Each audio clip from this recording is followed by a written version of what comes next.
Now, the thing about like going after like 5 or 10 more ways to be able to load up your fundraising odds of success is that it gives the founder confidence. Yeah. If the founder only has one VC, everything is hinged on this one VC. Yeah, it's like super tunnel vision. Super tunnel feels vision. desperate, Yes. like live or die kind of situation. And then the VC will be like, hey, if I'm the only one backing it, the founder is not going to have enough money to build a big business. Yeah.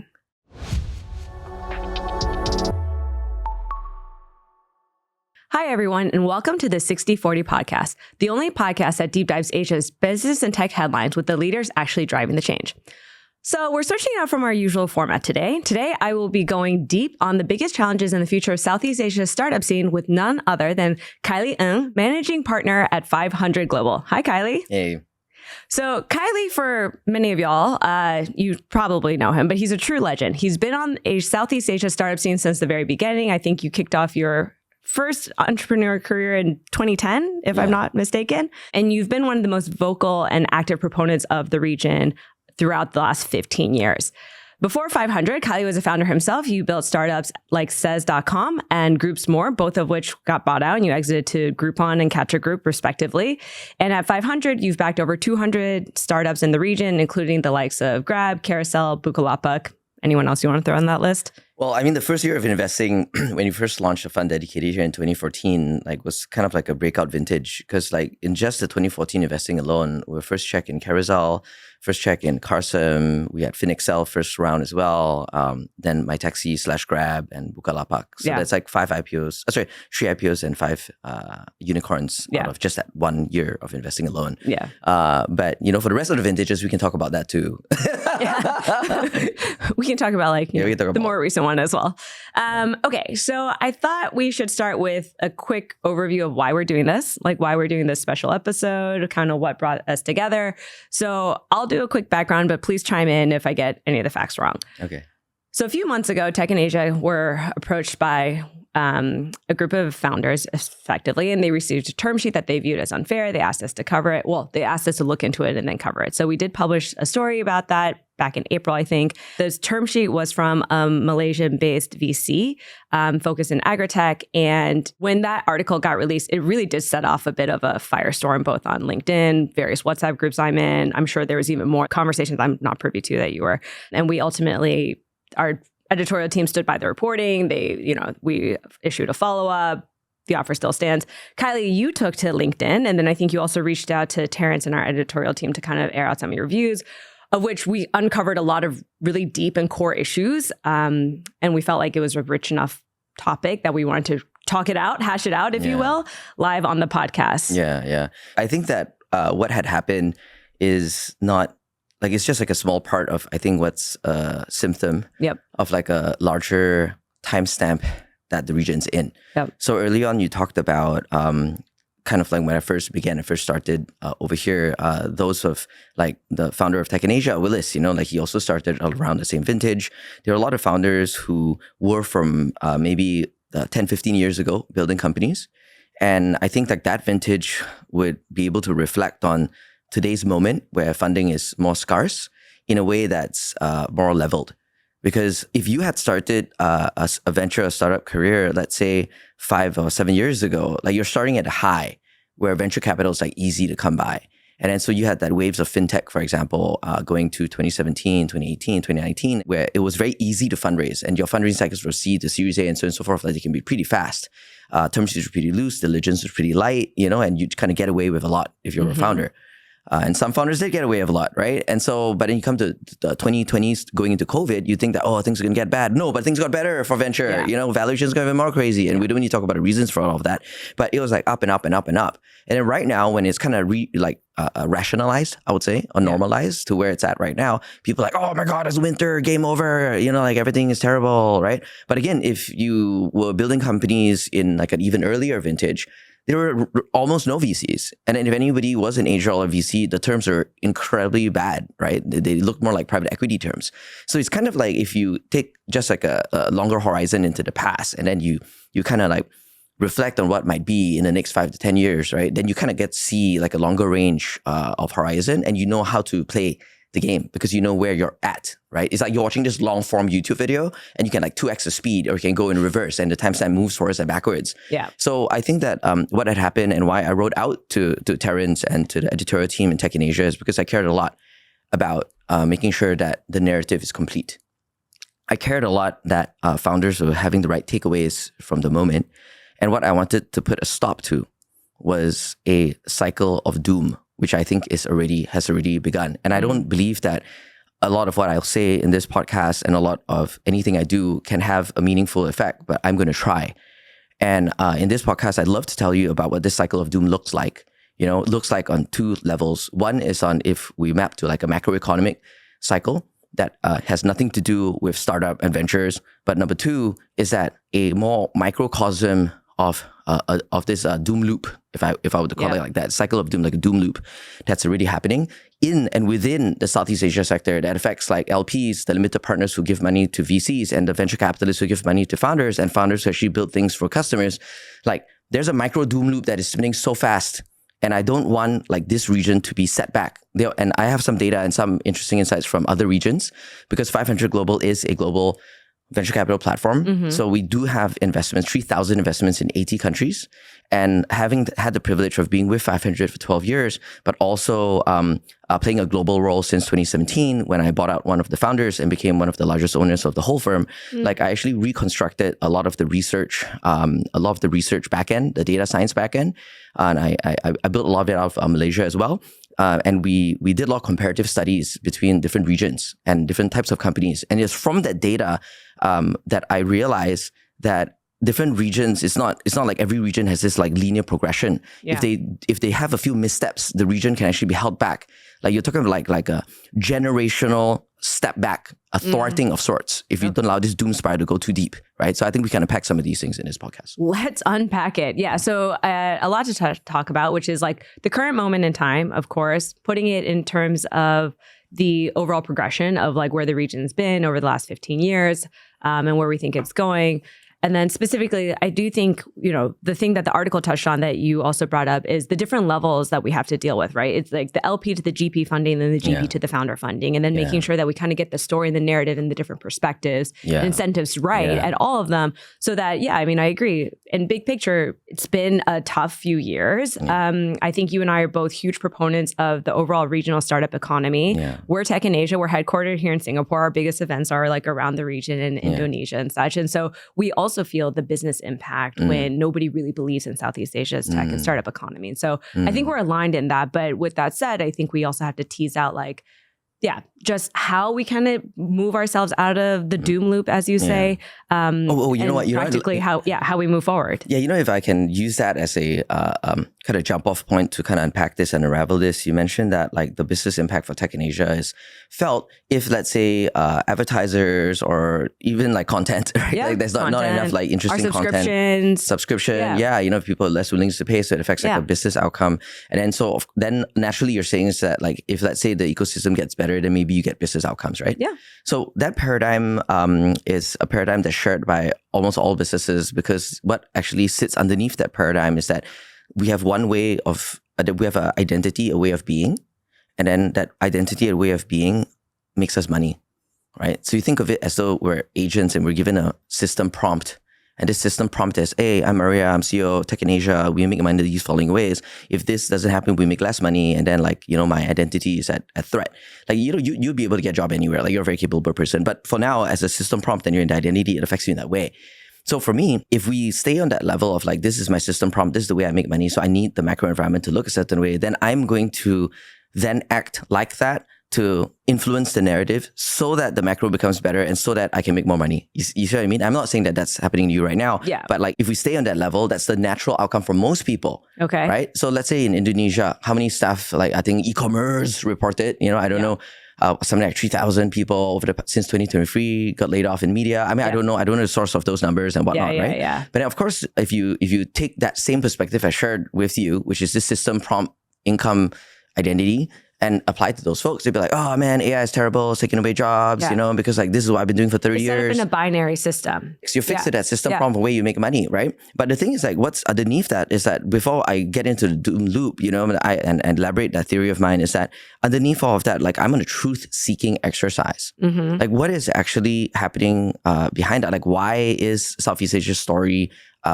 becoming more somber and less attractive to foreign investors for venture and startups? Like why is that so? Like what are the levers that had made it this way, and how do we actually use those levers to kind of get out of it? So I care about that even more. Right. And so, and if we can resolve and actually understand some ground truths and really engage with reality in that way, then we may even choose a different system prompt. We're like, oh, okay, well, at Second Asia, we're now going to venture build a bunch of companies for all media companies to be able to survive and transform in the AI way, right? Then suddenly it's from TIA, it becomes TAI, right? Like we're going to build a bunch of stuff, right? You know, I don't know. I don't know what it is, right? I mean, so so I think new options emerge when we engage with truth in a deeper and broader way.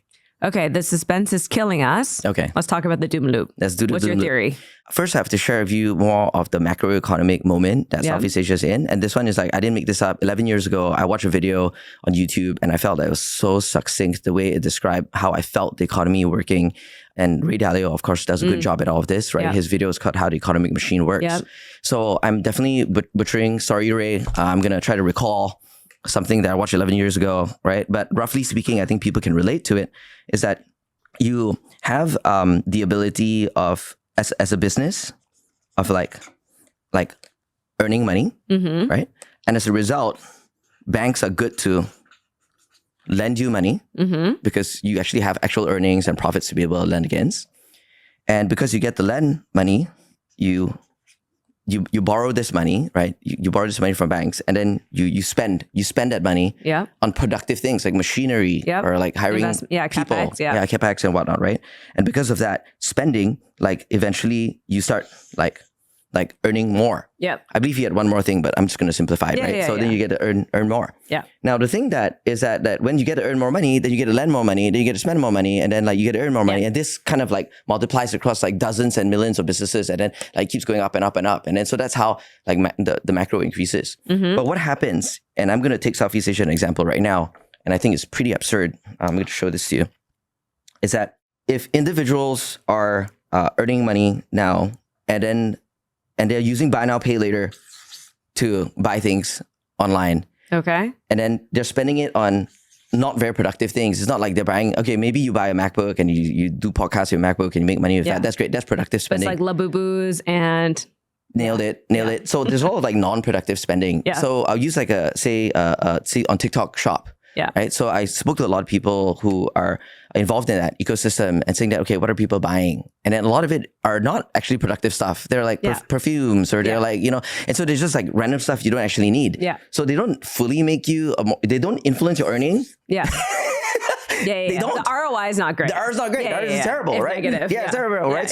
So what has buy now, pay later done, and what has like what has credit cards, you know, done for the US back then, you know? And so I think they inject a lot of. They help the economy because they inject a lot of spending.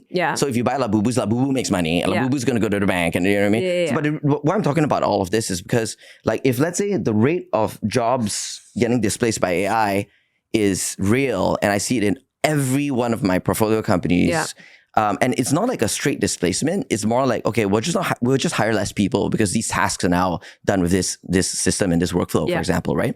But also, like, some businesses are downsizing because they're just not making enough money, right? So layoffs, downsizing is normal. You know, like 4 or 5 years ago, if Tech in Asia ran an article, oh, this company laid off 10 people, right? Like, oh my God, you laid off 10 people. You know, right now you can't even talk about a company that laid off 10 people because everyone's laying off 10 people. Do you know what I mean? So hence, like, if earning is going down, but like to give the dopamine hit of an uncertain future, you just want to buy another Labubu, and I'm like, nothing against Labubus at all, they're kind of cute, but it's like you buy another random thing on TikTok.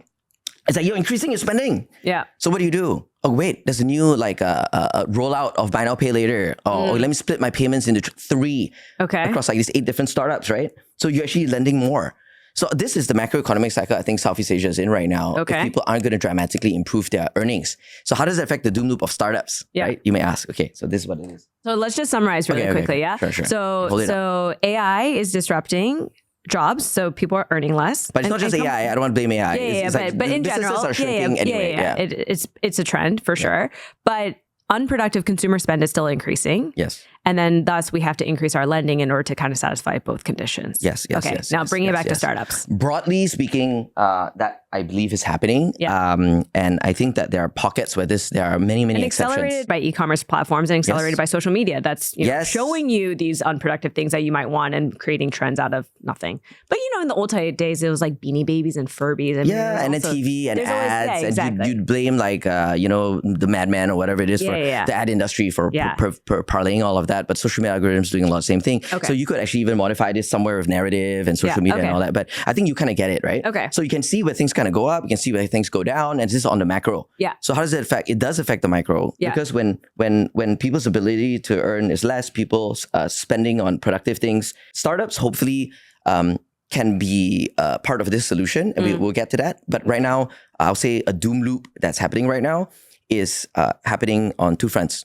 Number one is because venture capital as an industry globally has had a flight to safety. And the flight to safety is mostly concentrating itself with US venture capital. Why? Is because out of the past decade, US venture capital has outperformed Europe, and on some vintages outperforming China, on some vintages China outperforms. But US venture capital drastically outperforms Latin America, Middle East, Africa, and Southeast Asia. Yeah. I mean, it's not even a competition. It's no competition. But what people don't know about Southeast Asia, and I had to check this through Preqin, I had to check this through Cambridge, I checked this through various databases, and from the 2010 all the way to, I'll say, 2019 vintage, you'd see on most years, Southeast Asia, out of everything I mentioned, China, US, India, UK, Middle East, and Africa, we're in the bottom two on almost every vintage. It's between us and Africa. Okay. So a lot of people don't know that is the performance as an index of venture capital in our region. Yeah. That's a lot of people don't know. So I think that's a great story. You guys can take the same data and show it. But you may perpetuate the doom loop as well, which is fine because we're is that a great story? I mean, is that a great story? It's an important story. Yeah. But we're in a truth-seeking exercise, right? Fair enough. So we seek it and we see what we can do with it. Yeah. Okay. But my point is, global venture capital, including local limited partners, we have a lot of family office LPs. I engage with them on a regular basis.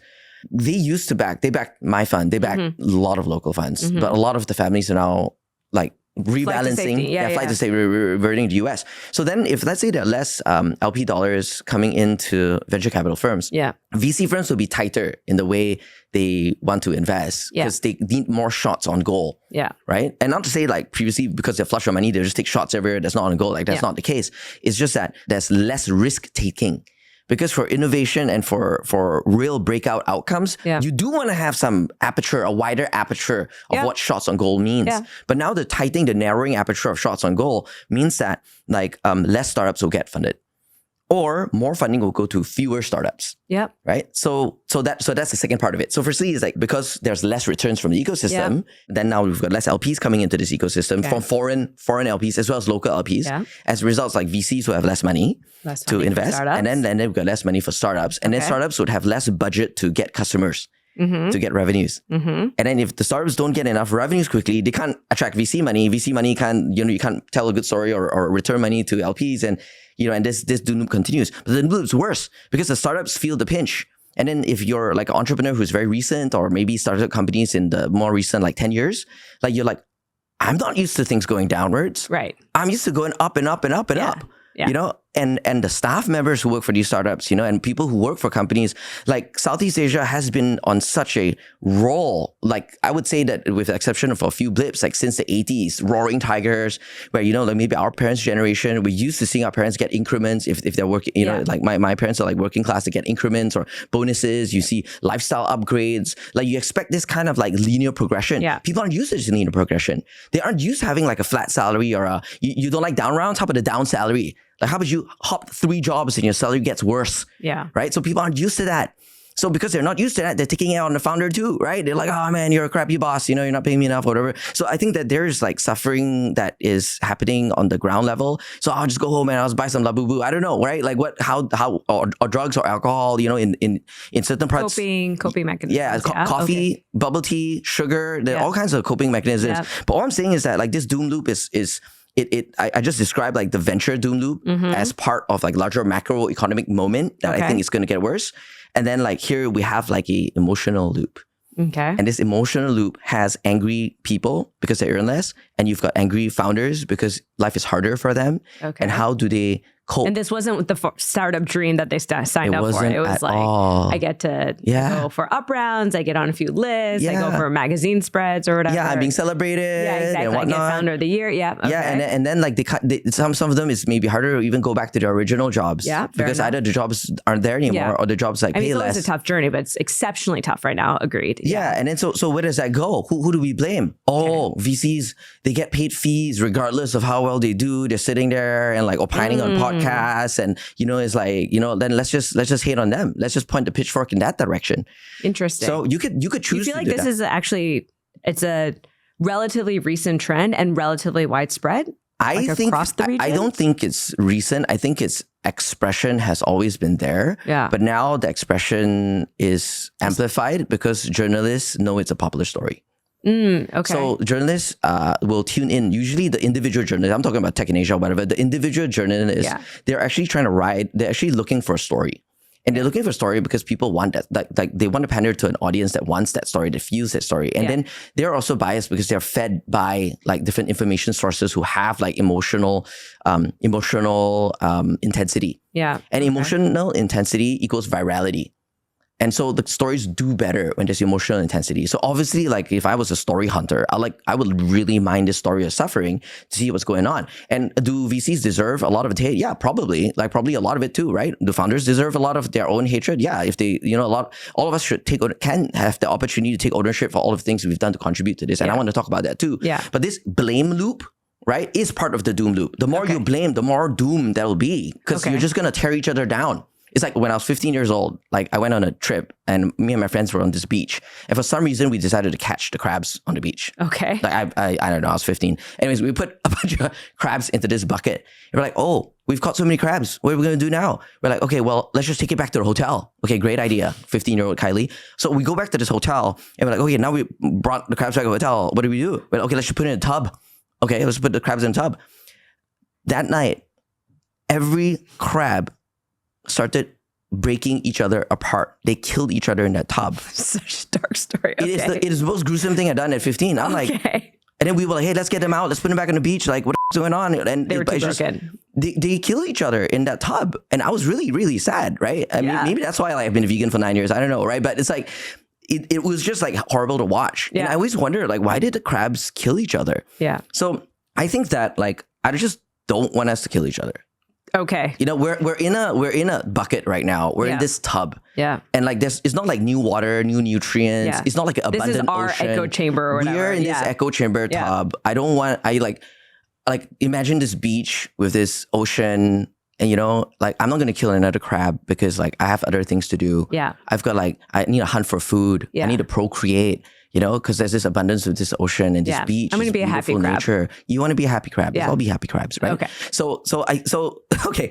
Yeah, there you go. Okay, please ask me questions. I know I've been on a soapbox for like 10 minwas straight, but all right. Does this make any sense? Yeah. I don't know. Yeah, I mean, it does. It does. I'm up until the crab story. And the crab story was really the cherry on top. No. But I think we let's take it at a few different levels, from the macro to the VC doom loop, and then the specific emotional one. Okay. So at the VC doom loop, I mean, yes, I do think that there's less LP funding coming into the region. That's obvious from every investor you talk to. But with that said, you know, I think there's also this question of like, at the macro level, there will be less startup funding deployed. But if startups are able to do things more efficiently with the help of AI, the same number of startups can both potentially achieve more with fewer resources. Do you believe that to be true? Yes. So we're going to get out of the doom loop. And I apologize to everyone for the graphic depiction of the crab in the tub, but and also the doom loop, and I hope everyone's still motivated to keep watching because we're going to go into the hope loop now. Okay, but we do need to wrap up the doom loop because I drew it. Yeah. Okay, so and they all can reinforce each other, right? But if there are a lot of good exits in Southeast Asia, then you'd have like DPI, these are distributions, you know. And then it comes back. Yeah, and then like, so the distributions to LPs, like the LPs get money back, and then LPs will then give more money to the VCs because, you know, and then the VCs will have more money to give to founders, and founders will be able to get more revenue, and revenue will help them build companies to get more exit. And then this is the loop that we hope to see in Southeast Asia. Of course. Now, what we didn't see was that Southeast Asia's top champions, all came out to exit and IPO just as global markets were turning. Grab came out of that. Unfortunate timing, Bukalapak, right? So and so forth, Gojek, and like everybody came out. And when they came out, things had like a big turn. And the US recovered for its other reasons. But Southeast Asia is not one country. It's not like there's this central bank of Southeast Asia that could like pull certain levers. But but for whatever reason it is, like the founders and the companies themselves also couldn't really engage enough. So like that didn't fully recover. So DPIs are much less. And then, so that's why global asset allocators, whether they are from Japan or from Singapore or from anywhere else, they'd be like, hey, flight to safety, right? So the LP money just got pulled out. So this is the doom loop. No, that's also the hope loop. Oh yeah, that's the hope loop. You should dream this. You're the Bob Ross. If you just draw the smiley face in the middle. Okay, but hold on. Let's talk about the emotional one, because actually this one, you know, it does get back to the article, which is not the focus point of this conversation, but I do think you touched on a few important points, right? Yeah. So this we're holding our audience in suspense for the hope loop. The hope loop's really good. Okay, keep watching. The hope loop's really good. Okay, but let's get this emotional part. Okay, so I think two things. One is, you know, the VC has had the power in the relationship between the founders and the investors for most of the last 15 years, right? Like as Southeast Asia has been on the up and up, the VCs control the money. It's mostly been a investor's market rather than the founders market. There was, I think, like literally 2 years in 2021 and 2022. There are two markets. Okay. So, and throughout the whole 15 years, and this is true time, right? Yeah. And I'm going to simplify it into two markets of founder-VC relationships. Yeah. One where you're absolutely right that the VCs are calling the shots, they're setting the terms, you know, they can like squeeze the founder or whatever it is. Okay? So that's one. And then there's one where the founder has all the leverage and the VCs have no say at all. Okay. Right? So like if you're running the best startups. Yes, you're running the best startups and you manage to accumulate enough leverage. Dictate, right? So you dictate all the terms. That's like one in what? You dictate who's in, who's out. Yeah, exactly. Yes. But what I'll say is that somewhere in between is that there's the term founder friendly got perverse to a way where if a VC doesn't act like the exceptional, doesn't play themselves with less leverage and gives founders all the leverage, then they're deemed like a bad VC. Got it. You know, and so there was this idea that all VCs should act like every founder is just like a Facebook. Like Mark Zuckerberg got away with full control of a very large public company through the pref share stuff, you know, and many founders, which I shall not name, even from Southeast Asia, managed to get that too for very significant companies. So they have like complete control over like a behemoth of a company, and well deserved because they had the leverage. But at the same time is that there's this idea that if you're in like a company that may not become a Facebook or may not become a Grab, for example, that you deserve the same treatment. Yeah, you don't get that leverage. Yeah. You know, that you want the same treatment. You feel you deserve the same treatment. Because there's this moral view, you know, that like VC should just like bend over and serve and just, you know, and serve in this way, right? And so I think that there's something in between that is happening between these two views, right? Okay. So, and what I'll say about all of this as well is that like this causes a lot of tense emotions. So when I first came onto the market in 2014, we offered KISS terms, like the keep it simple, stupid. It's like a KISS note. It was like a local adaptation and a more non-US adaptation of like the more popular YC Safe. Right? And we had to educate a lot of local lawyers on both the Safe and the KISS because a lot of the local, many countries didn't recognize it. Yeah. So we had a lot of events, you know, we gathered lawyers and we did talks to lawyers just to be able to normalize this. The response I got was incredible hatred from other VCs and angels. Yeah. They said, you know, in colloquial terms, hey, why you spoil the market? Yeah, right. Yeah, why you spoil the market, right? Yeah. And we were giving very fast checks. Like we did it because and what people don't understand is that the check sizes were so small, the cost of due diligence is the same as the check. So back then we'd cut 25K checks. We would make the decision in 25 minutes or 50K or 100K, right? When I backed Carousel, it was like 25 minutes, right? Yeah. And it's not because I was flippant about it. It's because I had studied those business models for months. Yeah. And I've been hunting those founders down for months. So you when you get a shot, you take it, right? So people kind of get that the wrong way. But you can only take such a fast shot if you've got the instruments to do it. So then other investors, they can't move fast enough. So to be like, oh, Khailee, why you spoil market? Why you go and take it? You know. Yeah. So we were accused actually of being too founder friendly. How dare you? How dare you? How dare you not waste your own time and money on DD? Yeah. Because you put that 25K into some due diligence consultants, or you give it to the founder to build and watch how they build. That was the consideration then. Yeah. A lot has changed. That's not what we do now, by the way. Yeah. There's a lot has changed. But I just want to tell you that original story because every generation there is always an investor who does that. Andreessen Horowitz. Yeah. When they first came on the scene, they were giving bigger checks for earlier stages faster. Yeah. So the delta between them and Kleiner Perkins and Sequoia and everything else was people just preferred Andreessen's money. People just changed the game. Yeah, they changed the game with speed and with some of this. And then founders are like, oh, Andreessen's more founder friendly. Yeah, right. Because they actually doing it faster. Tiger Global, when they came in with much larger checks, much faster, changed the game. It's a bit, oh my God, Tiger Global took the round. Other VCs would be like, oh, they just received the deck on the data room. They just got data room access and Tiger Global's closed the round, right? Yeah. So then they got pretty unhappy about it. But so some angels as well, here in Singapore, there's some very popular businessmen who can go very fast and cut very big checks, much faster than any of the seed investors, right? And so I think that every generation you have people who are willing to play a faster hand. It's like we're playing poker and they're just more a loose aggressive, or whatever it is, poker analogy. But the reason I'm telling this to you is because that affects what people believe should be founder friendliness. Yeah. And then this VC came in, they don't have any of these terms. It changes the expectations on the founder side. And then all of a sudden you might be normal, but then you're deemed founder unfriendly or not supportive because you're not the most aggressive player at the table. So I'm all for founder friendly. Yeah. But at some point we have to ask ourselves, are we ecosystem friendly? Yeah. Because if you have a whole generation of VCs backing a whole generation of not very good, not very formidable startups, and they are getting very similar terms, which has no exit in mind, we're just pouring LP money into this drain. Yeah. So that's not cool. That's not cool. That's not cool for everybody. Yeah. But I do, I take issue, I think, with two things, which is one is that the pitchforks are coming after the VCs now. I'm not sure if that is... No, they're going after everyone. They're going after everyone. Yeah. I mean, I think it's no secret that founders are in a particularly difficult position at the moment. But I think specifically with the VCs, it's not a pitchfork thing. It's not even pent-up aggression, but it's really just for 10, 15 years, they didn't really have the power in the relationship. So they didn't feel like they could say anything. But now that we are maybe in the tub a bit, but there's also this sense of this is the time to air it out, right? Yeah. And the other thing that many people have said is that actually as LP funding has gone away a little bit, some bad VCs are also getting washed out, but they maybe should have gotten washed out.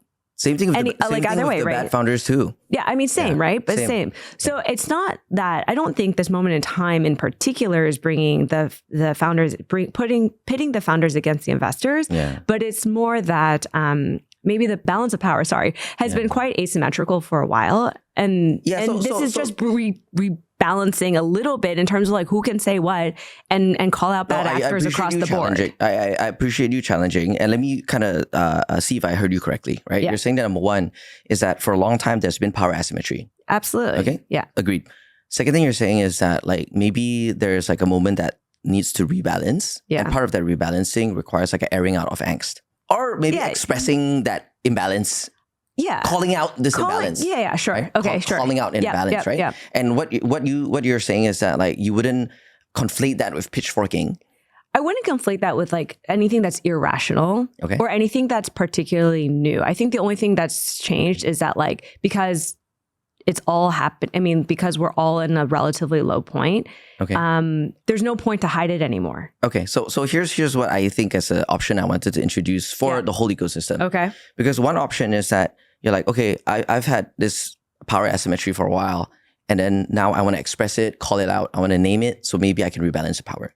right? So that's way one. That's mode one. Yeah, okay. Okay, that's mode one. There are many modes. There are many options. It's okay. Yeah. So what I had written to on my LinkedIn related to that, and to go full circle to your opening, and to written into to speak to Terrence about long, heartfelt love letter, was that there's another mode that's more constructive, because feeling the power asymmetry, naming it out, and then leaving it at that is one of the modes. And if that's the only mode you have, we're not changing the doom loop to the hope loop. We're not, right? Maybe you say it contributes, but I do want to introduce the more powerful way. Okay, let's hear it. Okay, and number one is to go into dig the ground truth of like, why was there power asymmetry in that moment? Okay. Why wasn't I Mark Zuckerberg? Why wasn't I like Anthony from Grab? Why wasn't I like, why am I not in that category of leverage? Yeah. Okay. And because Mark Zuckerberg and Anthony Tan, they weren't Mark Zuckerberg and Anthony Tan when they first started. Yeah. They weren't. And so what is it they did? So the curiosity, I feel like, is such a medicine to a lot of these conversations. So why was there power asymmetry? And if we have more time in this podcast, like, I would teach you how to rebalance the asymmetry for your startup. I will teach you how to get more leverage against your VCs. And the reason why I want to teach that to you is because our historical practice is to do seed rounds. Yeah. And we need to work with the founders to raise the next round. So we're stacking up the odds in their favor of the startup to get the best valuation. So we, along with the founders, suffer the least dilution and we get the best terms. Why? Because seed investors, they get their terms washed out a lot by all the following investors who come in. Yeah. So all of a sudden, like the founder terms and the seed investor terms and the angels, they're all bandied together to say, look, like our terms might be washed out. Like these terms are not good. We should try to fight against these terms. So if I fight against these terms by like talking to a journalist and say, hey, can you go online and rant about this VC and tear them down for me? I mean, I don't do that. This is just not my kung fu. Yeah, right. And I don't want my founders to do that too, because that's doom loop mode. Yeah. What I would prefer them to do is say, okay, well, let's talk to a whole bunch of other VCs, number one. Yeah. Number two is that let's get a bunch of angels together. Number three, let's look for alternative sources of capital. Number four is that let's go to our customers and see if we can even borrow from our customers or even raise money from our customers. And this is like a side kung fu move, that many startups have actually done. You know what I mean? Okay. The customers love them so much. They say, please don't go out of business. They actually invest, So there have been many of these stories. There are a lot of alternative sources of capital. There are different types of grants that even come out from outside of Southeast Asia, depending on the startup you're in. There's actually a plethora of options, which seem like moonshots. But if you take like 50 moonshot moves, like one of them's going to work. Yeah, you get like one or two. Or it kind of it stacks up. You stack momentum. Now the thing about like going after like 5 or 10 more ways to be able to load up your fundraising odds of success is that it gives the founder confidence. Yeah. If the founder only has one VC who's showing interest, they're like, everything is hinged on this one VC. Yeah, it's like super tunnel vision. Feels desperate, like live or die kind of situation. And then the interaction between that VC, then the VC will be like, hey, is this founder actually do people actually want this? Do market forces support the success of this company? Yeah. Right? They may not say that, oh, I smell desperation. I should go away. It's not like that. Yeah. It's more like they see that and then they get a sense that, hey, if I'm the only one backing it, the founder is not going to have enough money to build a big business. Yeah. And even though I have full conviction, if nobody else has conviction down the line, like this is a dead end. But if you see customers and grants and whatever all in line, it makes you, sure. Okay, that's human psychology, right? Like people want to be where there's buzz. So if we get curious about why it is we have less leverage in that moment, and we go deeper into that and say, let's kind of like let's load up our cards, right? To in our favor, odds in our favor. Yeah. Then we engage the VCs later. Can I give you one last tip? This is for everyone, for fundraising, okay?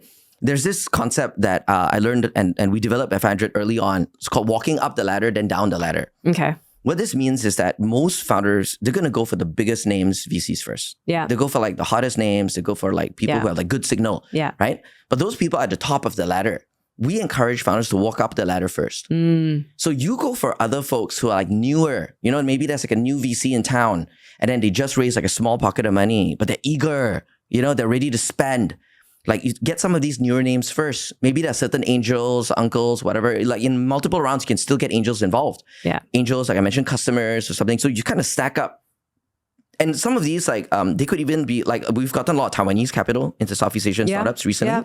Like, we've always had a great relationship with Taiwanese VCs. Yeah. And so maybe you can get some of the folks who are like, say, not the usual suspects. Yeah. Now, if you start stacking up, let's say you're raising $3 million, right? And you got like, say, $1.5 million from all kinds of folks, then you go to the name that you want. Yeah.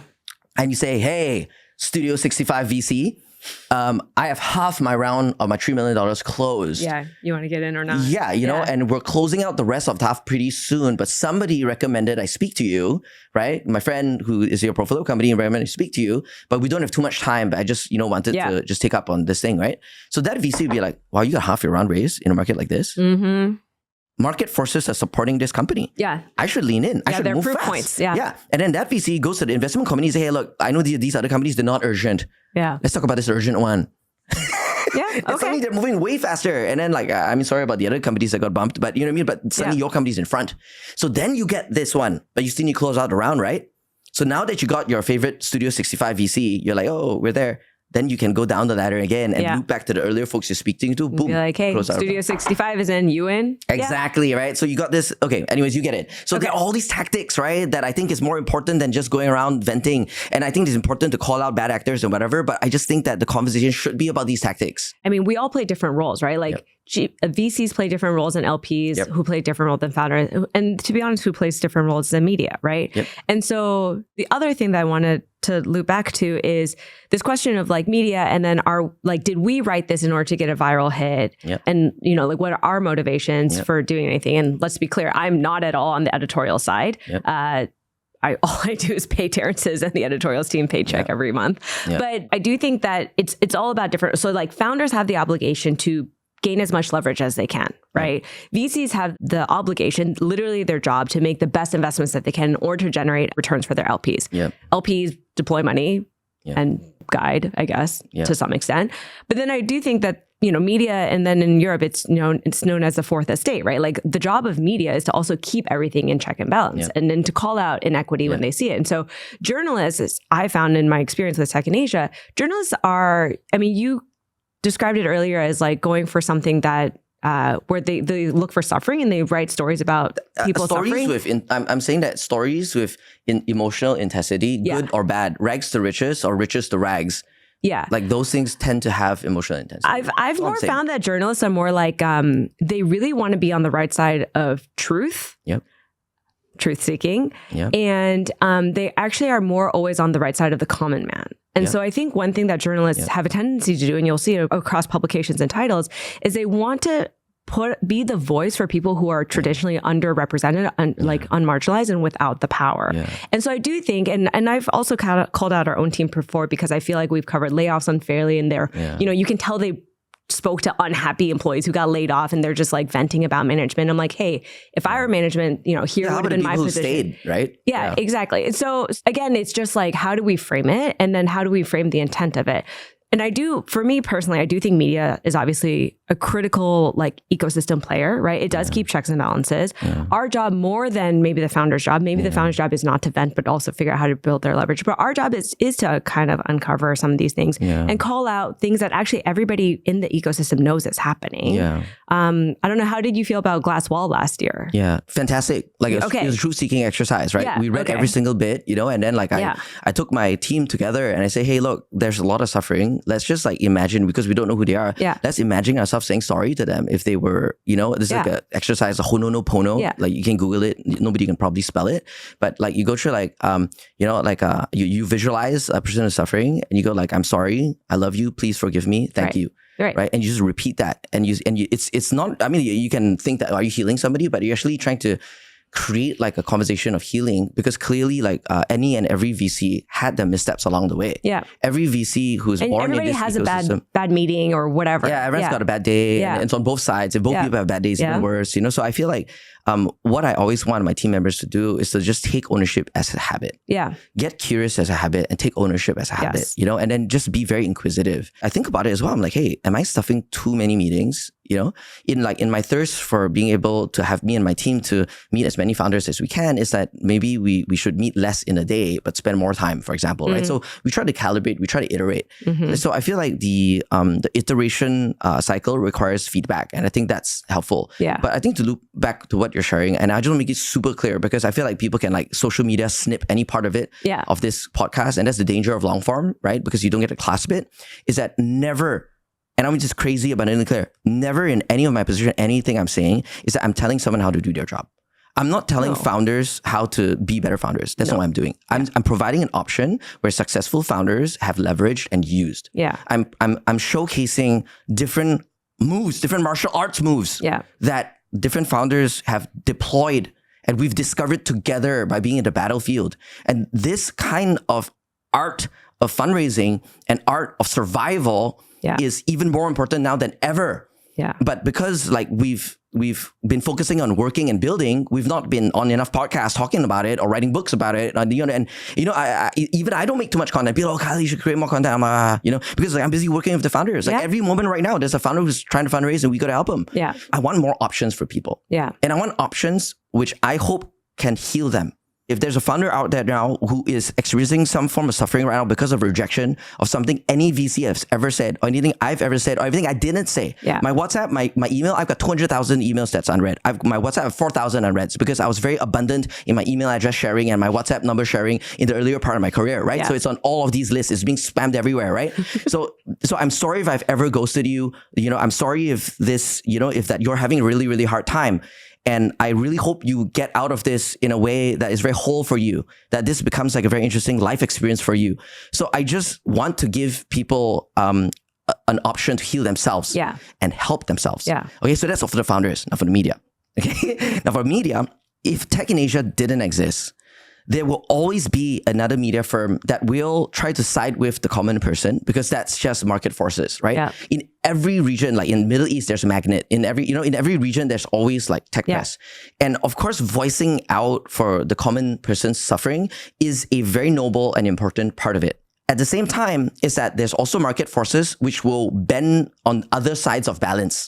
Right? There will be market forces that will tune some journalists and some media outlets to air too much in one direction. Sure. And then it kind of pushes against the original ethos of what you mentioned, check then, balance. Yeah. So then it becomes less balanced because they didn't seek the balance. They picked up a hunch that, hey, this is what the common person feels. Let me go with that. Let me sharpen the story and the headline and everything around that to put the point across, right? So the role of balance makes for sometimes a very muted story, right? So hence maybe you want to introduce your own version of balance in a way that is more intense, right? I'm not saying that's what the journalist did. I'm not saying that was Tech in Asia did, but you can look around and the biggest press names, they do that, right? Yeah. But there are others also who err on let's be productive and let's kind of help people. Let's write about all of this. And it's boring as crap, right? No one reads it, right? Yeah. So I think that what I've been inspired by in my media journey, and I think maybe some of the newer listeners here, is having built a news company in Malaysia that in 2 years had more traffic than all the mainstream online news companies. And we did a reverse listing via a merger of Kasha, and then we listed it in the stock exchange. One of my gripes is that how do we make good news viral? Yeah. How do we make helpful news viral? Yeah. And I took a lot of inspiration from Upworthy. So one of the Facebook co-founders was involved in Upworthy, and they really cracked the code at the time. It was you can call it clickbaiting. I guess sometimes they take it too far as well. However, is that they found a way to attract attention to causes, to things that are meaningful.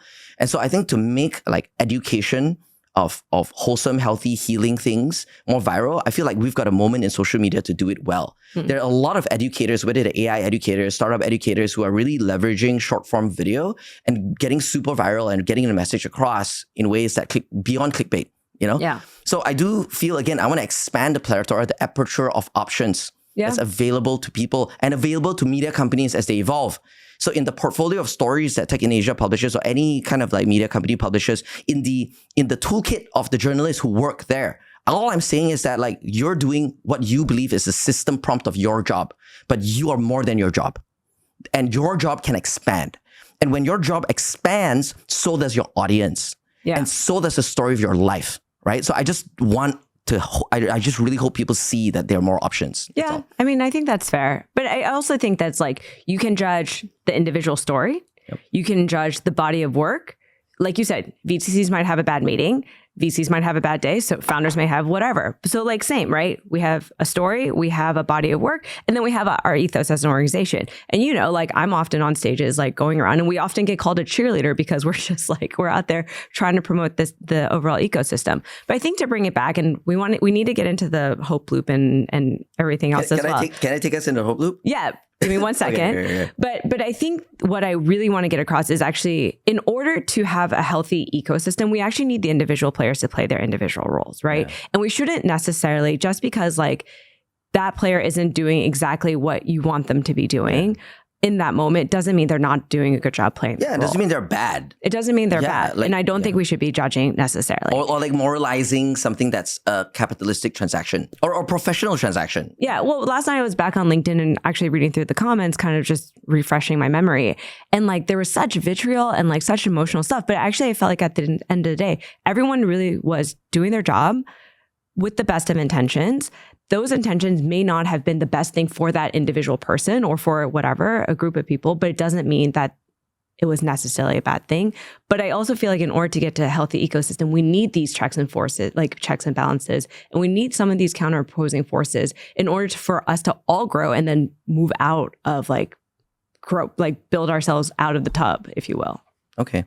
All right. I need to make a choice here now. Like to get into the hope loop or to bridge the hope loop. You talk a lot about checks and balances. Yeah. And I don't believe the majority of media firms and the majority of journalists have a compass of what balance is today. Okay. For a few reasons. Number one is that the physics of a transaction and a fundraising round is very nuanced. And it's not about term sheets. It's not about terms, right? I talked a lot about leverage earlier. A lot of it's about leverage. Yeah. Number two is that there is a bigger meteoric disaster that is in motion right now. We're like squabbling over it's deck like chairs as the Titanic's hitting the iceberg. Exactly. Yeah, okay. We're crabs in the tub right now. Yeah. Okay. Right. I think it's just like a waste of energy to spend too much time on that. And I'm talking about the veering of the compass of balance. Right. So number one is that I think that there is a degree of understanding that's required for journalists to be able to complete the balance of what is a transaction in that piece or any kind of topic that they're covering.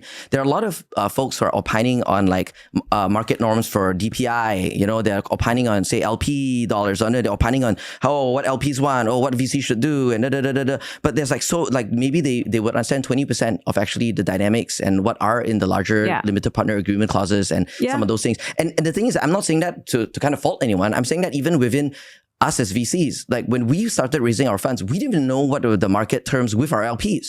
Then we ask our lawyers, and the lawyers whether they knew it or they didn't know it, they have to act like they know it.